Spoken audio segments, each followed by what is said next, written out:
Hello, I'm Kenny Daly, and I'm going to be reading from Deuteronomy chapter 12. Regulations and case laws is what the heading is at the top of the chapter. These are the regulations and the case laws that you must carefully keep in the fertile land of the Lord, your ancestors' God, has given you to possess for as long as you live on that land. You must completely destroy every place where the nations that you are displacing worship their gods, whether on high mountains or hills or under leafy green trees. Rip down their altars and shatter their sacred stones. Burn their sacred poles with fire. Hack their gods' idols into pieces. Wipe out their names from that place. Don't act like they did toward the Lord your God. Instead, you must search for the location the Lord your God will select from all your tribes to put his name there as his residence, and you must go there. You must bring entirely burnt offerings, your sacrifices, your 10th part gifts, your contributions, your payments for solemn promises, your spontaneous gifts, and the oldest offspring of your herds and flocks to that place. You will have a feast there, each of you and your families, in the Lord your God's presence. And you will celebrate all you have done, because the Lord your God has blessed you. Don't act like we've been acting here lately, everyone doing what seems right to them. Because up to this point you haven't yet reached the place of rest, nor the inheritance the Lord your God is giving you. But you are about to cross the Jordan River and will settle in the land the Lord your God is giving you as your inheritance. Then he will give you rest from all your enemies on every side, so that you live safely and securely.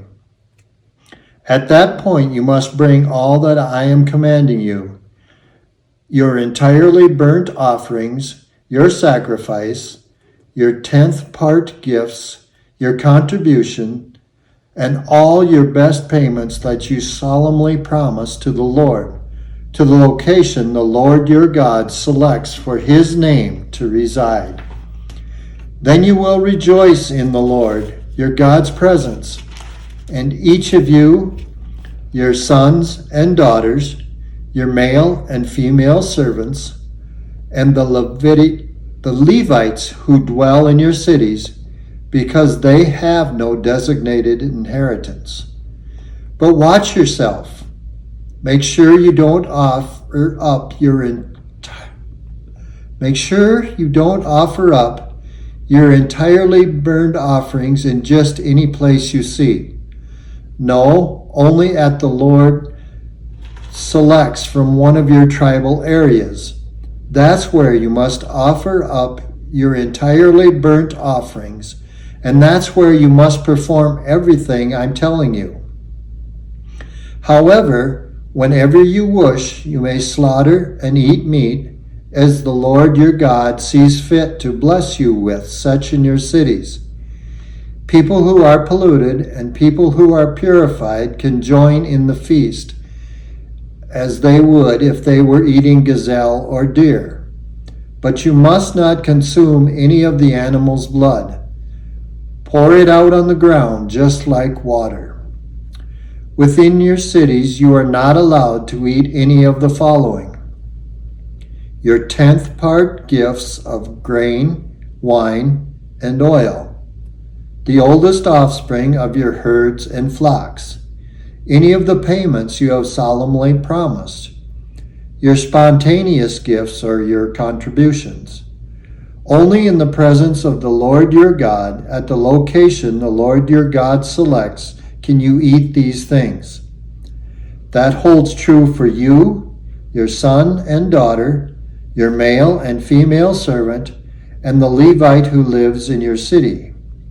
Then celebrate all you have done in the Lord your God's presence. But watch yourself. As long as you are on the land, don't forget about the Levites. Once the Lord your God has enlarged your territory as he promised you, you think to yourself, I'd like to eat some meat because you have the desire to do so. Feel free to do so whenever you want. But if the location that the Lord your God will choose to put his name on is far away from where you live, then slaughter an animal from your herd or flock that the Lord has given you, just as I have commanded you, and eat it in your cities wherever you wish. But be sure to eat it as if it were a gazelle or deer. People who are polluted and people who are purified can feast on it together. Furthermore, make sure that you don't consume any of the blood, because blood is life. You must not consume the life along with the meat. You must not consume any of it. Pour it out on the ground just like water. You must not consume any of it so that things go well for you and your children later, because you did what was right in the Lord's eyes. Note that you must bring your sacred offerings and your payments for solemn promises to the location the Lord selects. Offering up your entirely burnt sacrifices, both meat and blood, on the Lord your God's altar. The blood from your sacrifices must be poured out on the Lord your God's altar, but you are allowed to eat the meat. Observe and obey all these words that I am commanding you, so that things always go well for you and your children later, because you did what was good and right in the Lord your God's eyes. Once the Lord your God has removed from before you all the nations they are entering and taking possession of, and you have displaced them, and you are living in the land, then watch yourself. Don't be trapped by following their practices after they've been wiped out before you. Don't go investigating their gods, thinking, how did these nations worship their gods? And I want to do the very same thing.